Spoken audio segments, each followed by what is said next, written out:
Jerusalém, e a cidade foi cercada.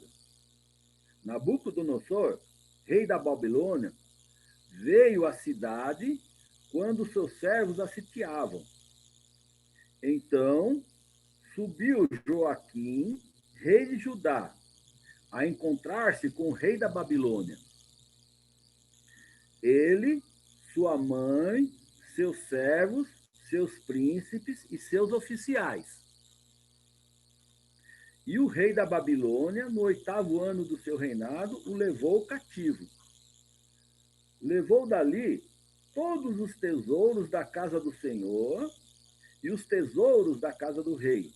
E, segundo tinha dito o Senhor, cortou em pedaços todos os utensílios de ouro que fizera Salomão, rei de Israel, para o templo do Senhor. Transportou a toda a Jerusalém todos os príncipes, todos os homens valentes, todos os artífices e ferreiros, ao todo 10.000. Ninguém ficou, senão o povo pobre da terra. Transferiu também a Joaquim para a Babilônia, a mãe do rei, as mulheres destes, seus oficiais e os homens principais da terra. Ele os levou cativos de Jerusalém à Babilônia.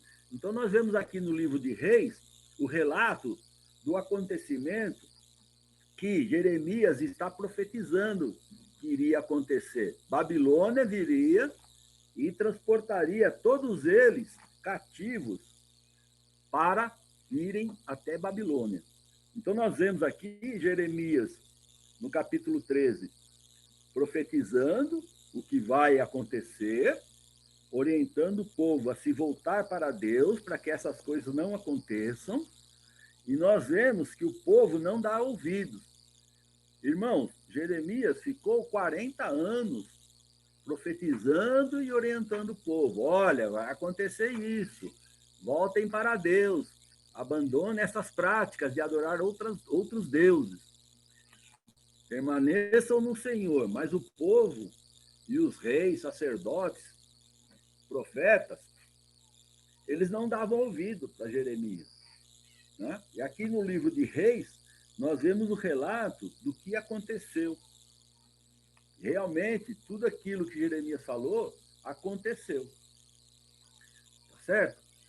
E aí nós vemos no versículo 21 a 23, que o culpado pelo que vai acontecer vai ser o próprio povo.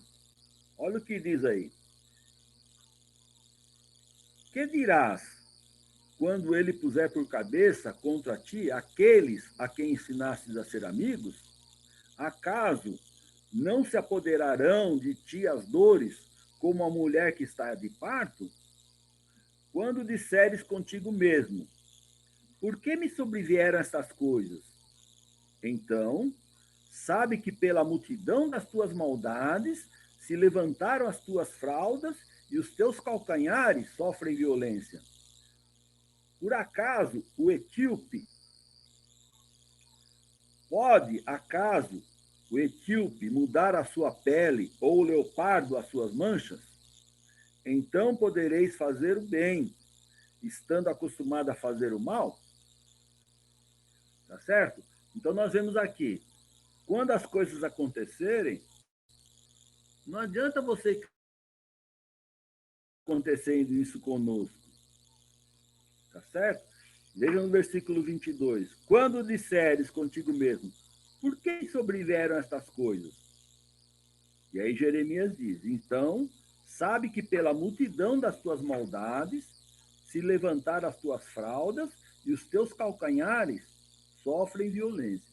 Então, vocês são os próprios culpados por estar acontecendo essas coisas com vocês. E no versículo 27, nós vemos o apelo de Deus para que eles se arrependam e voltem. Tenho visto as tuas abominações sobre os outeiros, e no campo, a saber, os teus adultérios, os teus rixos e a luxúria da tua prostituição. Ai de ti, Jerusalém! Até quando ainda não te purificarás? Então nós vemos aqui o profeta falando em nome de Deus, fazendo um apelo para que a nação de Israel se arrependesse dos seus pecados e voltasse para Deus, se purificasse e voltasse para Deus. Então nós vemos aqui que não faltou avisos para a nação de Israel. Vários avisos foram dados durante esses 40 anos. Tudo bem, irmão?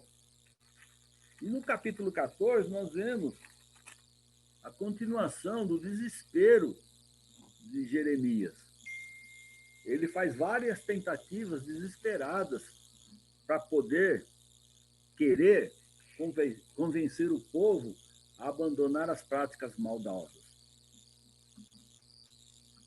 Veja a grande seca que vai chamar o povo ao arrependimento. Versículo 1 até o versículo 6. Palavra do Senhor que veio a Jeremias a respeito da grande seca. Então, Jeremias vai profetizar a respeito de uma grande seca que vai acontecer.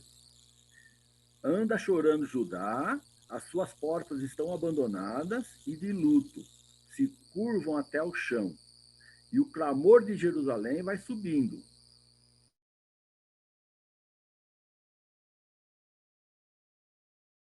As cisternas e não acham água. Voltam com seus cântaros vazios. E, decepcionados e confusos, cobrem a cabeça. Por não ter havido chuva sobre a terra, esta se acha deprimida. E por isso, os lavradores, decepcionados, cobrem a cabeça. Até as servas no campo têm as suas crias e as abandonam, porquanto não há erva. Veja, até a serva, que é uma referência de amor e maternidade, abandona a cria, porque não tem o que comer. Os jumentos selvagens se põem nos denudos altos e, ofegantes, sorvem o ar como chacais. Os seus olhos desfalecem, porque não há erva. Então, Jeremias está profetizando uma grande seca que viria antes da Babilônia invadir Jerusalém. Então, está avisando, olha, vai ter uma grande seca por causa da multidão dos seus pecados. É só um aviso. E aí nós vamos ver as orações de Jeremias. Essa primeira oração, que começa no versículo 7 e vai até o versículo 9, Jeremias está levando a Deus a oração do povo. Observa como essa oração ela está carregada de arrogância, de querer dar ordem a Deus, de tratar Deus como se fosse o empregado deles. Olha aí. Posto que as nossas maldades testificam contra nós, ó Senhor, age por amor do teu nome. De certa maneira, o povo está dizendo, age por amor do teu nome, como dizendo, olha, se o senhor não quer ser desacreditado, então age. Você vai ficar desacreditado se você não solucionar o problema. É o seu nome que está em jogo. Age. Veja também. Desculpa. Entrou alguma coisa aqui que não está previsto. Espera um pouquinho. Então, está falando para Deus. Age. Tá certo? Age é imperativo. Ou seja, tem que fazer alguma coisa. Por que serias como estrangeiro? Olha o próximo versículo.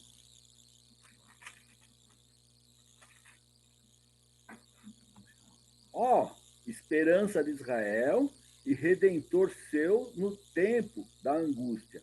Por que serias como estrangeiro na terra, como viandante que se desvia para passar a noite?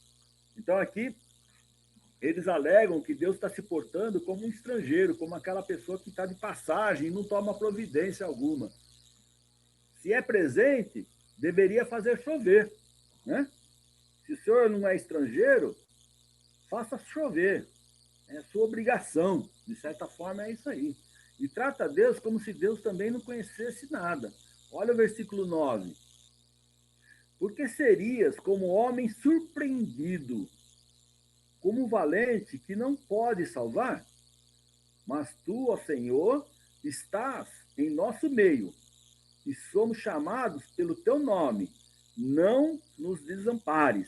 Então vejam, primeira coisa, acha que Deus não tem ciência do que está acontecendo. Por que serias como homem surpreendido? Como valente que não pode salvar? Né? E também colocam Deus como culpado do que está acontecendo. Eles falam, não nos desampares, como se Deus estivesse desamparando eles. Né? Não assumem a responsabilidade deles. Foram eles que se afastaram de Deus, não Deus que desamparou eles. Olha a oração do povo como é, impertinente, arrogante. Não nos desampare. Né? Acusaram Deus de ser o responsável pelos problemas deles. E Deus já havia falado que não ouviria mais as orações dele. Nós vimos isso em Jeremias capítulo 2, versículos 26 a 28. Vamos voltar só um pouquinho aqui em Jeremias capítulo 2, versículos 26 a 28. Olha o que diz esses versículos. Como se envergonha o ladrão quando o apanham, assim se envergonham os da casa de Israel. Eles, os seus reis, os seus príncipes, os seus sacerdotes e os seus profetas, que dizem a um pedaço de madeira, tu és meu pai, e a pedra, tu me geraste. Pois me viraram as costas, e não o rosto. Mas, em vindo a angústia, dizem, levanta-te e livra-nos. No versículo 28. Onde, pois, estão os teus deuses, que para ti mesmo fizeste? Eles que se levantem, se te podem livrar no tempo da tua angústia. Porque os teus deuses, ó Judá, são tantos como as tuas cidades. Então Deus está dizendo aqui, vocês estão adorando outros deuses, construíram imagens para adorar, vocês dizem a um pedaço de madeira que esse pedaço de madeira é o seu Deus e é o pai de vocês, e dizem a uma imagem de pedra que essa imagem que gerou o povo de Israel. Quando diz, e a pedra tu me geraste. E aí Deus fala, vocês me viraram a costa, e não somente o rosto. Mas quando vem a angústia, vocês oram para mim. Vocês se levantam e dizem, levanta-te e livra-nos. Então vocês falam para Deus, de forma até imperativa, levanta-te e livra-nos. E aí Deus fala, no versículo 28, por que vocês não vão buscar a resposta para o sofrimento de vocês naquelas imagens que vocês mesmos construíram? Por que vocês não ficam e voltam para eles lá? Tá certo? E no capítulo 11, versículo 14, diz o seguinte. Olha o que diz capítulo 11 de Jeremias, versículo 14. Tu, pois, não ores por este povo, nem levantes por eles clamor nem oração, porque não os ouvirei quando eles clamarem a mim, por causa do seu mal. Então Deus, através do profeta Jeremias, havia falado para o povo, fala para eles, e também você, não ore por esse povo. Eu não vou ouvir as orações desse povo ingrato, esse povo que se afastou de mim. Deus conhece muito bem as pessoas e a nação. Então, nesses versículos de Jeremias, no capítulo 14, que nós lemos, deixa bem claro que Deus conhece o coração de todas as pessoas e conhece as nações também. Andam errantes, vão a falsos deuses e depois vão ao templo do Senhor. Tá certo? Então, como nós vimos lá em Jeremias, capítulo 2, vocês adoram outros deuses, mas no momento que vem a aflição, vocês se voltam para mim.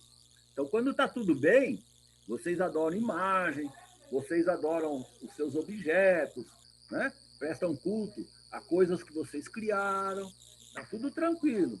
Quando vem a angústia, vocês se voltam para mim. Não detêm os pés, andaram após outros deuses. Tá certo? Jeremias capítulo 5, versículo 7. Também nos deixou bem claro isso que nós acabamos de falar.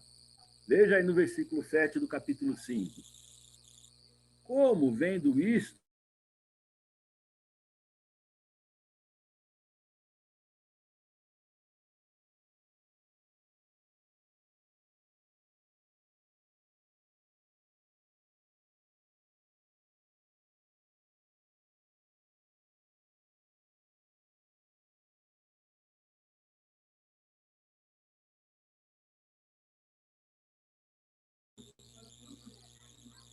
então, irmão, tivemos um problema.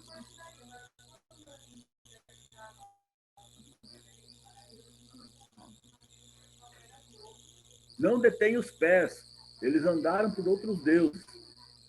Não sei se a minha internet que caiu e voltou, mas nós tivemos um probleminha aí. Eles serão punidos por causa das maldades.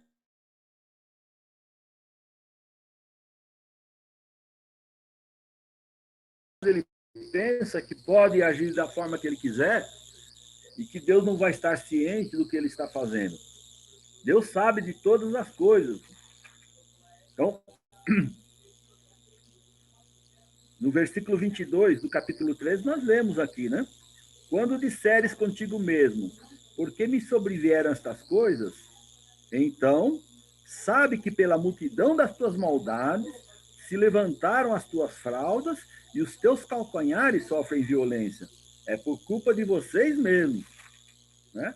Deus vê todas as coisas e Deus vai punir. Só resta o castigo para o povo. Veja do versículo 11 e 12. Dize-me ainda o Senhor, não rogues por este povo para o bem dele. Então, capítulo 14, versículo 11 e 12. Disse-me ainda o Senhor, não rogues por este povo para o bem dele. Quando jejuarem, não ouvirei o seu clamor e, quando trouxerem holocaustos e ofertas de manjares, não me agradarei deles.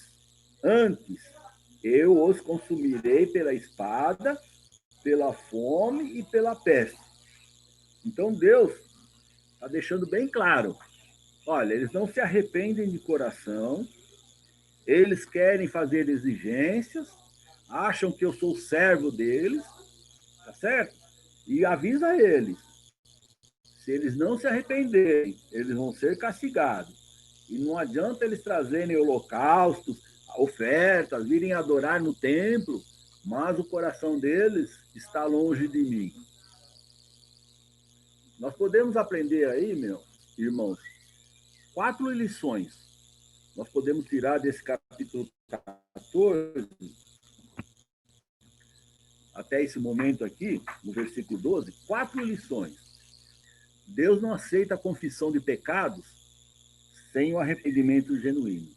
Não adianta eu falar, me perdoa, Senhor, e daqui a pouco eu estou fazendo a mesma coisa que eu fazia antes.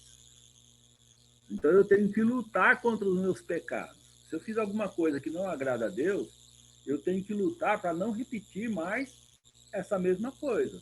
Eu tenho que tratar do meu coração e me arrepender genuinamente. Essa é uma coisa que nós podemos aprender nesses versículos, do capítulo 14 até o versículo 12, né? Do 1 a 12. Valdir, a apresentação saiu da tela, precisa compartilhar novamente. Saiu de novo? Fecha aí. Só compartilhar então. novamente. Vou lá. Espera aí que eu vou. Caiu a minha internet, foi isso? Sim, caiu e voltou, mas a apresentação não. O que... Será que tu me escutou até onde, hein? Então, nós ouvimos, até aqui ouvimos, só a apresentação que não. Aí não sei qual é o número do seu slide aí. Ah, tudo bem, vou achar aqui. Já estou nele. Voltou? Já está vendo voltou. aí? Agora sim. Desculpe, Valdir. Ah, tá bom.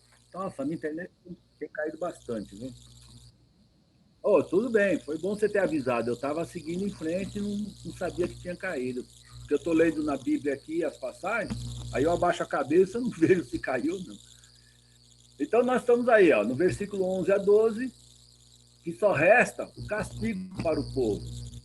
E aí eu comentei, nós podemos aprender 4 lições com esses versículos, né? A primeira lição é que Deus não aceita confissão de pecados sem um arrependimento genuíno. Já comentamos sobre isso.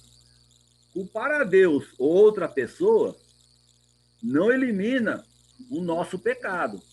Não elimina nossos pecados. Não adianta você culpar a Deus, né? Que não vai eliminar os nossos pecados. Eles estavam culpando a Deus pelo que eles estavam fazendo. Deus não é nosso escravo para fazer o que nós mandamos que ele faça. Então, aqui fica bem claro para nós que Deus não é nosso escravo. Não adianta dar ordem para Deus. Você não dá ordem para Deus. Você pede e implora, você clama para que Deus solucione alguns problemas que você passa. Se for da vontade dele, sempre se for da vontade dele. Não adianta falar, age, Senhor. Você parece que é estrangeiro. Você parece que foi surpreendido. Não nos desampares. Não é dessa maneira. E a quarta coisa é que sempre colheremos aquilo que nós plantarmos. Olha lá em Gálatas, capítulo 6, versículos 7 e 8. É uma passagem bastante conhecida, mas é bom sempre nós estarmos lendo. Gálatas, capítulo 6, versículos 7 e 8. Mas aquele que está sendo instruído na palavra, faça participante de todas as coisas boas aquele que o instrui. Não vos enganeis. De Deus não se zomba, pois aquilo que o homem semear, isso também ceifará. Porque o que semeia para a sua própria carne, da carne colherá corrupção. Mas o que semeia para o Espírito, do Espírito colherá vida eterna. Então, nós sempre vamos colher aquilo que nós plantarmos. Se nós perseverarmos no caminho do Senhor, se nós nos mantivermos firmes, nós vamos plantar para o Espírito e para a salvação. Agora, se nós fizermos como o povo de Israel fez, se afastar de Deus, viver por conta própria, não reconhecer que Deus é o Todo-Poderoso, que é o soberano, que é o Senhor da nossa vida, assim como o povo de Israel fez, se afastou de Deus, não reconhecia mais Deus como seu Senhor. Fatalmente, nós vamos colher a perdição, a morte. Aí nós temos agora a oração de Jeremias. Olha a partir do versículo 13. Então disse eu. Então agora você vê, na outra oração, ele usou a terceira pessoa. Nós, não nos desamparem. Tá certo? Nós pecamos. Tá certo? Nossas maldades. Agora ele começa na primeira pessoa. Então disse eu. Ah, Senhor, eis que os profetas lhes dizem, não vereis espada, nem tereis fome, mas vos darei verdadeira paz neste lugar. Então aqui Jeremias começa a sua oração dizendo para Deus, olha, o povo está sendo enganado por falsos profetas, Senhor. Não é culpa deles, de certa forma é isso que Jeremias está falando para Deus. Então disse eu, Senhor Deus, eis que os profetas lhes dizem, não vereis espada, nem tereis fome, mas vos darei verdadeira paz neste lugar. Então, Jeremias falava uma coisa e falsos profetas falavam outras coisas para o povo. E a oração de Jeremias começa dessa maneira. Eles estão sendo enganados, Senhor. E aí Deus responde para Jeremias, no versículo 14 e 15. Disse-me o Senhor, os profetas profetizam mentiras em meu nome. Nunca os enviei, nem lhes dei ordem, nem lhes falei. Visão falsa, adivinhação, vaidade, o engano do seu íntimo são o que eles vos profetizam. Portanto, assim diz o Senhor acerca dos profetas que, profetizando em meu nome, sem que eu os tenha mandado, dizem que nem espada, nem fome haverá nesta terra. A espada e a fome serão consumidos, esses profetas. Então, Deus responde para Jeremias, fala para o povo que esses profetas também vão ser consumidos.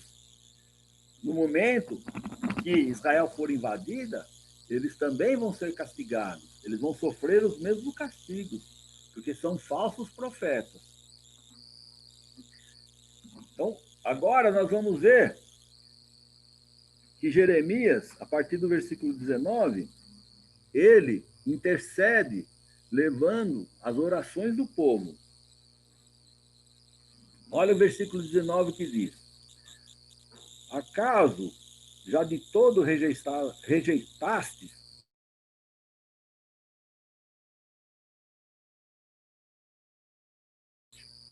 e não há cura para nós?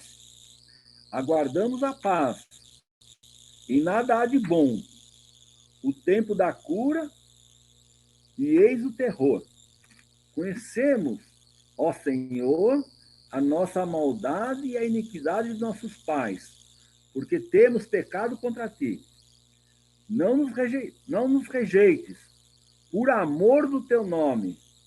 Não cubras de opróbrio o trono da tua glória. Lembra-te e não anules a tua aliança conosco. Acaso haverá entre os ídolos dos gentios algum que faça chover? Ou podem os céus de si mesmo dar chuvas? Não és tu, ó Senhor, não és tu somente, ó Senhor, nosso Deus, o que faz isto? Portanto, em ti esperamos, pois tu fazes todas estas coisas. Então, nós novamente vemos Jeremias levando a oração do povo até Deus. Novamente, nós temos confissão de boca para fora. Então, é da boca para fora quando eles dizem: acaso já de todo rejeitaste a Judá? Ou aborrece a tua alma a Sião? Por que nos feriste e não há cura para nós? Aguardamos a paz e nada há de bom. O tempo da cura e eis o terror. Conhecemos, ó Senhor, a nossa maldade e a iniquidade de nossos pais, porque temos pecado contra ti. Eles reconhecem que eram pecadores, mas da boca para fora. E eles exigem que Deus tome providência. E questiona, por que nos feriste e não há cura para nós? Se nós reconhecemos a nossa maldade e que somos pecadores. Eles voltam às acusações contra Deus, no versículo 21 e 22. Não nos rejeites, por amor do teu nome. Não cubras de opróbrio o trono da tua glória. Lembra-te e não anules a tua aliança conosco. Acusam Deus de os ter rejeitado, sendo que eles é que rejeitaram a Deus. Alegam que Deus está desonrando o seu próprio trono. Opróbrio significa desonra. Então eles falam para Deus: não nos rejeites, por amor do teu nome. Ou seja, por amor ao teu nome, Senhor, para que não seja desonrado, não nos rejeites. Faça o que tem que ser feito, que é acabar com a seca, né? Dá tudo de bom para eles. E aí eles falam: não cubras de opróbrio o trono da tua glória. Então não cubra de desonra o seu próprio trono. Culpam Deus pela quebra da aliança. Então, estão dizendo que Deus é que está quebrando a aliança. Não quebres a aliança. Novamente, exigem uma solução. Novamente, eles querem que Deus solucione o problema deles. E eles exigem isso. No próximo domingo, irmãos, nós vamos continuar a partir do capítulo 15. Nós vamos ver a resposta de Deus à oração do povo. E proteção a Jeremias. Nós vamos ver essas duas coisas no próximo domingo. Que Deus abençoe a todos. Que nós possamos estar juntos no próximo domingo para darmos continuidade a esse estudo do livro de Jeremias. Que Deus abençoe a todos.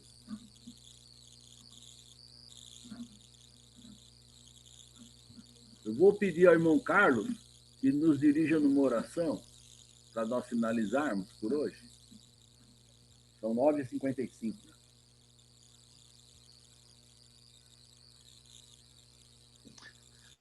Vamos orar. Santo amado Deus, louvado e engrandecido seja o nome do Senhor, porque o Senhor é digno de toda a honra, de toda a glória. O Senhor cuida do seu povo, o Senhor tem nos abençoado, tem protegido. O Senhor providenciou Jesus para que pudesse pagar os pecados por nós, e nós agradecemos e louvamos ao Senhor. Ó Deus, aceita o culto, Senhor, que vamos fazer em seguida, em honra e glória ao Senhor, porque o Senhor é digno. Agradecemos ao Senhor, porque o Senhor só tem feito bondades e misericórdia para conosco. Agradecemos ao Senhor pelo Valdir e por todos os irmãos que têm se esmerado, se esforçado, ó Deus, para proclamar a Tua palavra para todos nós e para todas as pessoas. Faça que possamos sempre colocar o Senhor em primeiro lugar e possamos seguir os passos do Senhor Jesus. Oramos em nome de Jesus. Amém. Amém.